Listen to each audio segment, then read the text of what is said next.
Сейчас я тут все повыключаю, короче. Компьютер. Сейчас поставим на компьютер. Телефон. Сейчас надо... Ой, забываю постоянно скидывать вот этот телефон.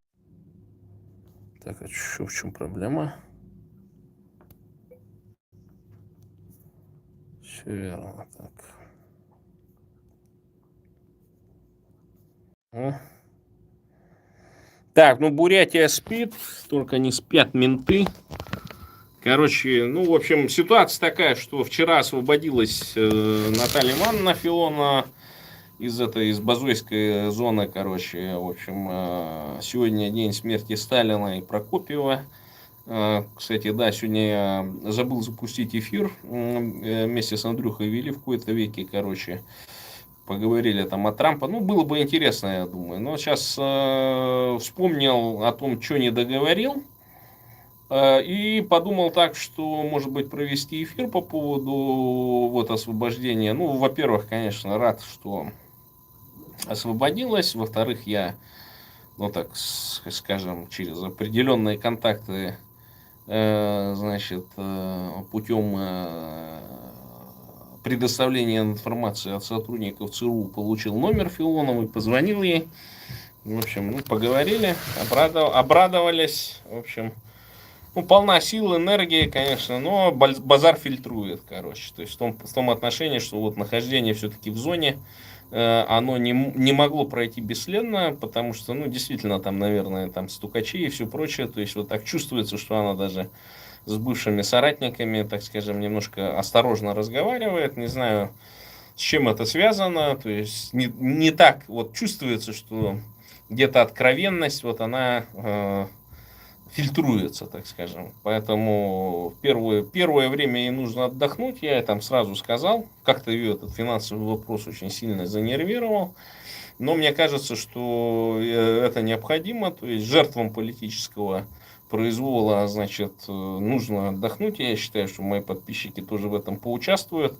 Когда Филонова сделает карточку, значит, какие-то финансовые средства у нее уже блокируются, там практически, я так понимаю, что полностью пенсия у нее улетала на погашение этого штрафа, который она, кстати, скорее всего, это тот штраф, который она получила за феврале месяце за проведение, значит, ну, как бы ее главной назначили организатором митинга, значит, в память Немцову, и, значит, там какой-то существенный штраф 250 тысяч.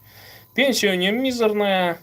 Я не думаю, что целиком эта пенсия уходила на погашение штрафа, потому что у Филоновой там еще, я так понимаю, что какие-то кредиты есть банковские, еще что-то. То есть она сейчас в финансовой яме находится. Поэтому не будет лишним, если она сделает карточку, и люди со всей России будут ей хотя бы какую-нибудь копейку перечислять. Единственное, что я наблюдал смотрел потом эфир Низовкиной, значит, там увидел, в общем-то, всех там правозащитников, которые там были. И, в общем, ну, Низовкина, конечно, готова Филонову снова в бой бросить, что Филонова снова там на 10-15 лет улетела.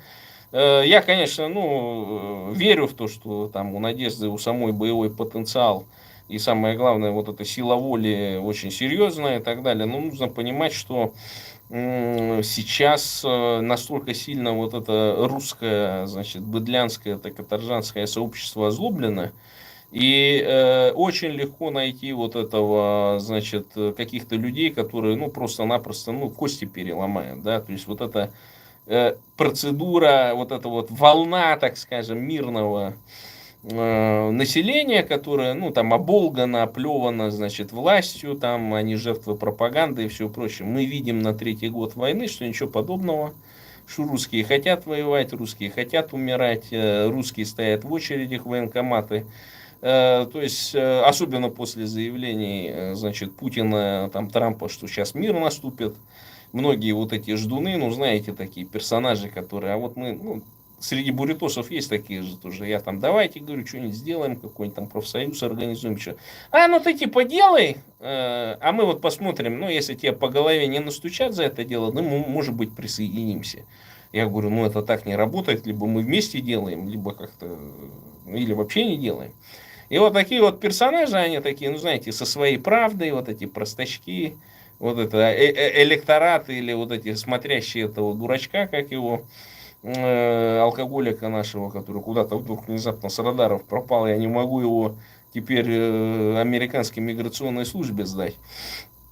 Ну и вот, эта вот вся провокационная масса, и меня еще так удивляло сильно, вот сейчас переключимся на вот эту всю публику, которая из Филоновой вдруг сделала некую икону, чуть ли не вот в других-то регионах, там, значит, эти политические заключенные, это они херовенькие, конечно, там, ну, что-то там это. А вот у нас, в наших национальных регионах, и почему-то от нашего национального региона вместо наличия там, ну, парочки вот этих болезных бурят, которые залетели там на 10-15 лет, да, вот из последних, например, вот персонажей, которые там Бадмаев, еще там кто-то, вот этот писатель несчастный, который сразу там денежки запросил, да, то взяли ту, которую мемориал признал политически заключенной. Они в этом отношении, конечно, не соврали, но какое отношение, так скажем, к нашей бурятской оппозиции имеет Филонова? Ну да, мы там стояли на площади и так далее. Можно сказать, что она территориально бурятская, но это представитель русской оппозиции, а не бурятской оппозиции. Тогда уж нужно конкретно об этом говорить. Но зачем ее вот эти Дель Понтихи, там всякие вот эти квадратноморды, это Марина Ханхалаева, зачем они бегали с ней, везде ее там, значит, полоскали эту Филонову несчастную, короче, вот. Она-то, мол, настоящий политический заключенный, а те так, там Трепова так, эти так. Там куча там других, которые не менее жестко высказывались по поводу русского мира, будучи сами русскими, да, они так, это шляпа, короче. То есть вот это есть некоторое уродство, короче, что среди нацменов, вот Бурятия, она, значит, я понимаю, почему это происходит, потому что вот эти все там либералы, это вся прочая масса, так называемые вот эти все карлицы, уродки, эти всякие, вот эти распущенные, глупые женщины, они хотят, вот как в этой сказке, и рыбку съесть, и косточкой не подавиться. И они же ведь не соврали, Филонова действительно политическая заключенная. В общем-то, я ее даже с этим поздравил, что ты действительно, ну, как бы, в моменте разговора по этому поводу, значит, я сказал, но я говорю, учитывая, что, говорю, Наталья Ивановна, я тебя нисколько там не учу, там, каким-то вещам, там, или как тебе говорить и так далее, но ты просто учитываешь, что сейчас суды дают другие, и если ты будешь там за национально какие-то освободительные движения, или там со всякими вот этими либерально-полудурочными этими бабами, понимаете, тебя спокойно десятку по 275 статье намотают и уедешь ты снова. Это не, значит, какое-то запугивание Филонова и так далее. Это просто суровая правда. Понимаете, суровая правда с вот той ситуации, которая вот существует. Вы же помните, как эти два полудурка-то, ну, один не полудурок, а другой полудурок. Вот не полудурок Карамурза, а второй полудурок это этот, как его, Яшин. Вот они выползли, их просто посадили в рашки, значит, выпнули, да, и мы поняли о том, что они находятся в полной изоляции. То есть то, что они говорили, это, может быть, характерно было для России там начала 2010-2012 годов. Вот они когда приехали, ну такую чушь пургу несли там, значит, какие-то такие смешные вещи, которые уже, в принципе, не просто потеряли актуальность, а они воспринимаются, подобные разговоры, как враждебная речь.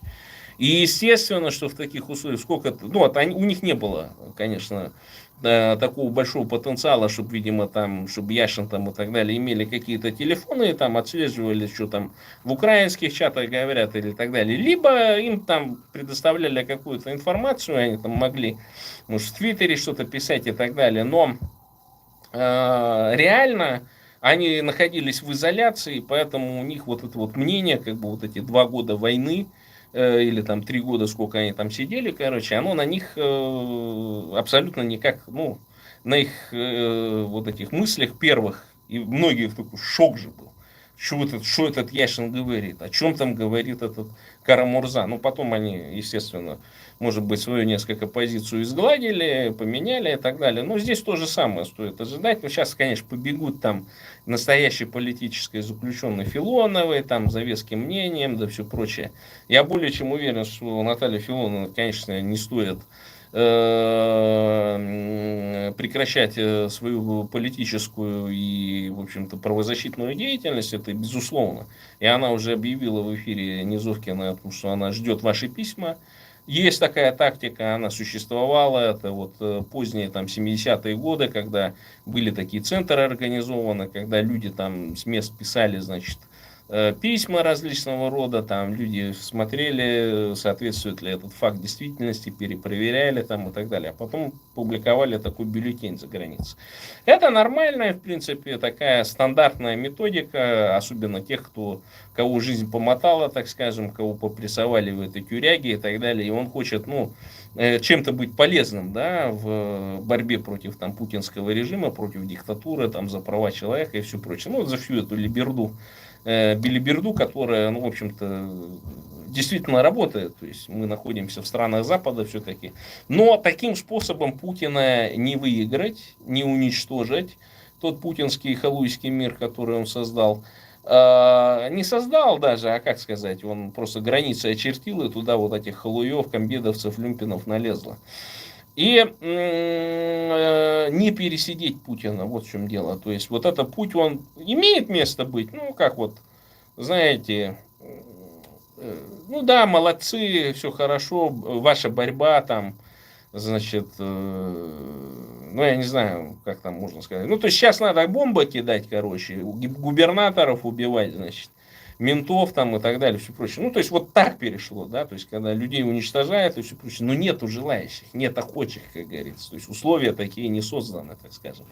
Власть, она понимает, что с людишками, это с простыми, со всякими работягами, им нужно подкидывать. Но вот сейчас добьется, когда экономика ухудшится, когда на военные рельсы начнут переходить, да, когда санкции американские будут в полную силу заработают, вот тогда действительно может быть шанс на то, что там и русские что-то там изменятся, Путин им станет не нужен и так далее, тогда они его там упакуют определенным образом, остатки от него оставшиеся недоеденные, короче, отправят в Гаагу, там его, может, даже осудят, там, и, может быть, какой-нибудь банда олигархов придет к власти, поставит какого-нибудь правозащитничка во главе России, но ничего не изменится. То есть фишка такая, что русский мир оберегает себя.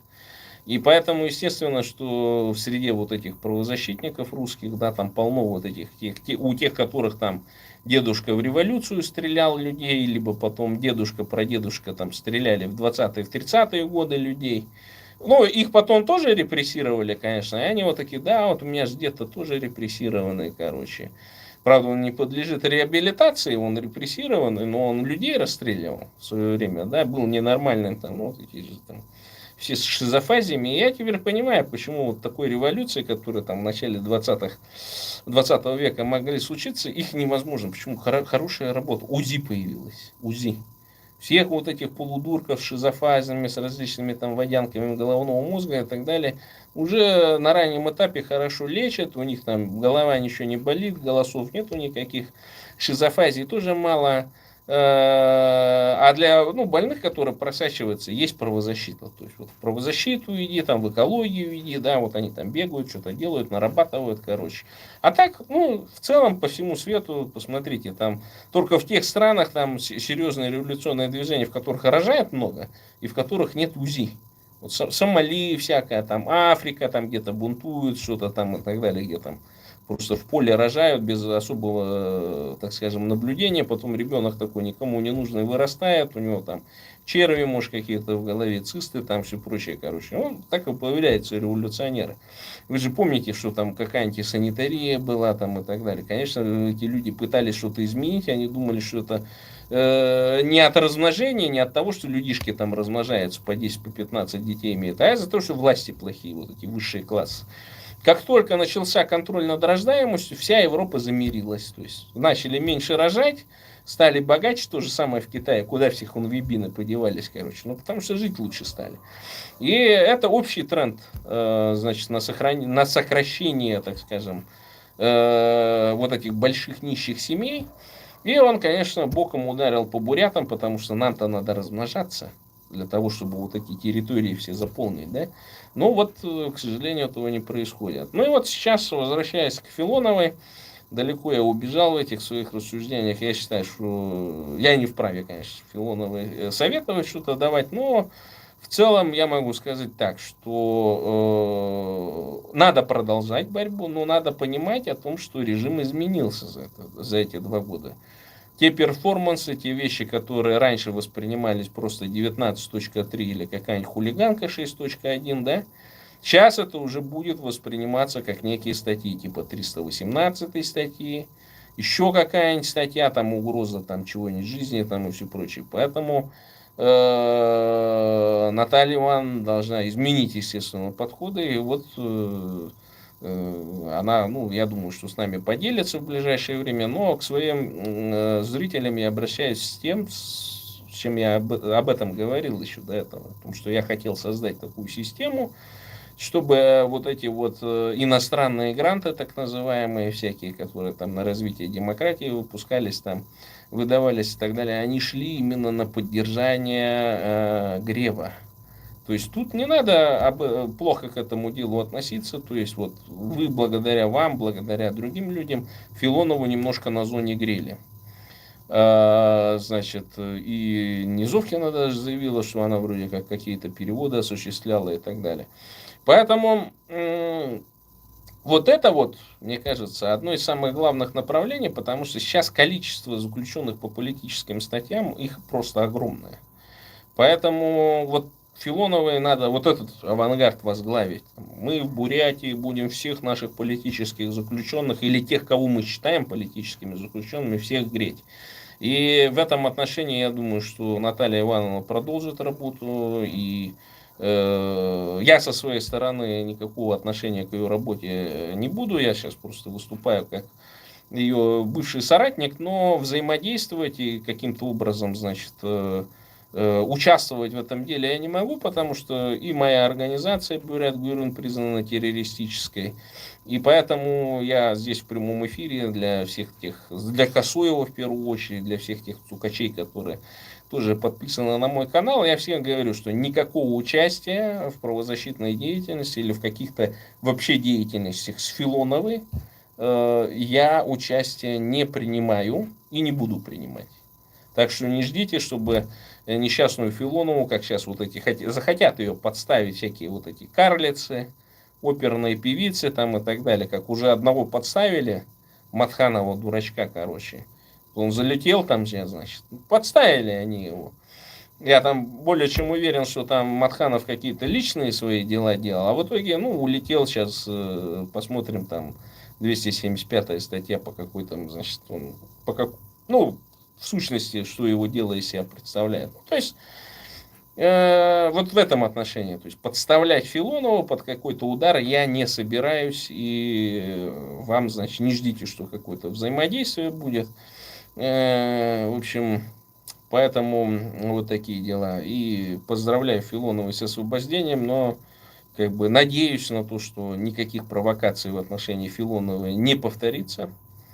Также призываю всех тех ментов там, и всех тех представителей бурятской нации, которых русня будет заставлять, значит, давать лживые показания на других бурят или на Филонову. Я тоже, вы же, говорю, не бессмертные, так скажем, да, поэтому и не позорьте бурятскую нацию, значит, чтобы никто не говорил, что буряты насквозь лживые и трусливые, что клевещут на всяких старух, пожилых женщин, неправильно выразился. Ну, в общем, не будьте, короче, вот этими пропитыми алкоголиками, БНДшками, короче, чтобы тоже не позорить там бурят на весь целый свет, на целые США русскоязычные. Ну, это же откровенное позорище. Поэтому, к сожалению, у Филоновой надзор, ну, все, кто не видел, кто не смотрел, у нее надзор. С колонии требовали ее наблюдать чуть ли не каждую неделю, но там суд пошел, так скажем, на послабление. Ну, мы-то знаем, что просто они просто не хотят нагружать работой этих уфсиновцев, чтобы Филонова-то и каждую неделю могла бы отмечаться. Но ситуация такая, что на 2 года и надзора, соответственно, будет очень сложно Филоновой, допустим, на отдых съездить в Таиланд или в какие-то другие места, теплые, например, в Грецию или в Испанию. Но, в общем-то, я считаю, что и так работы на этих 2 года будет у нее полно. И, в общем, советую всем, кто меня смотрит, подписан на меня, уважает меня, в общем, по возможности, значит, по своей возможности помогать Филоновой и словом, и делом, как говорится. Так что 20 минут в эфире, сейчас почитаем комментарии, что там пишут. О, наконец-то у нас появился. Так, так, украинская. Так, вот этого тоже дурачка надо удалить сейчас. Так, кореец какой-то.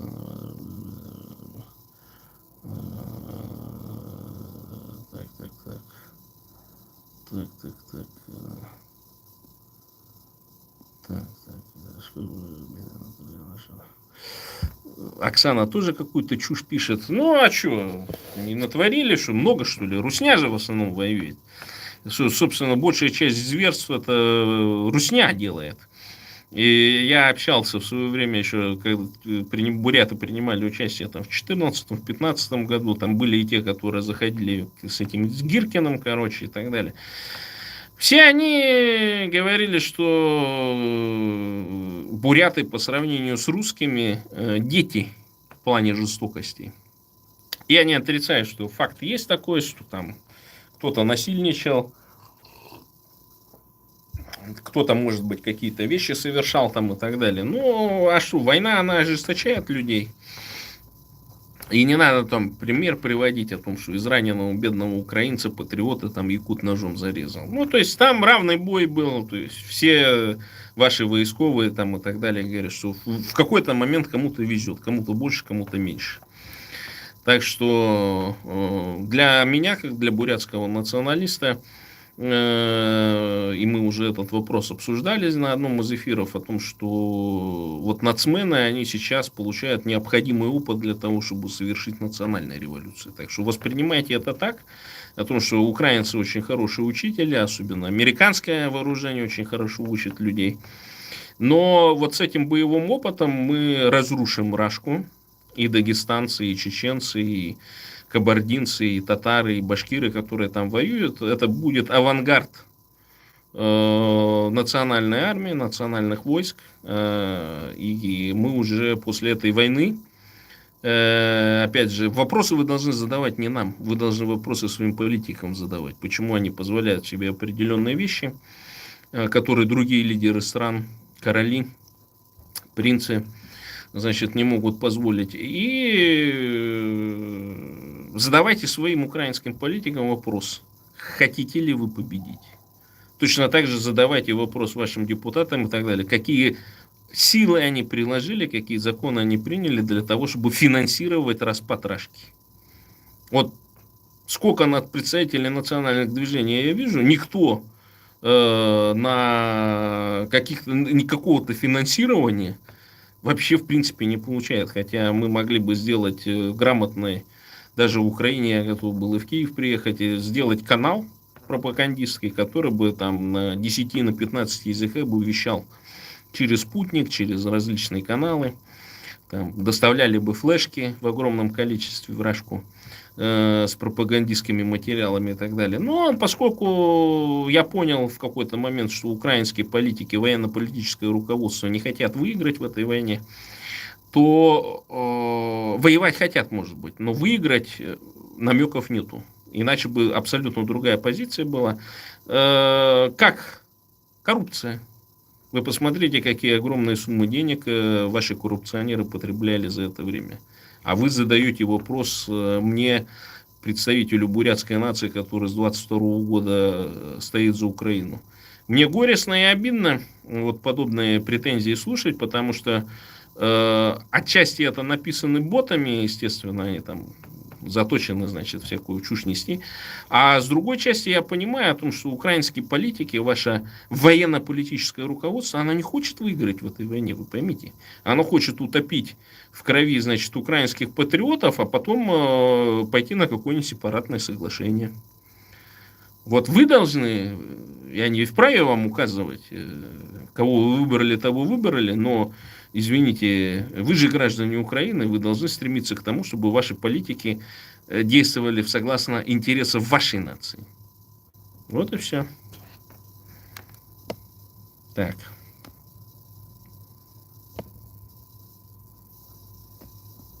Но вы же не задаете это вопросов, поэтому что, надо вас пнуть под задницу, и чтобы вы эти вопросы задавали. Так, ладно, еще раз. Филонову с освобождением.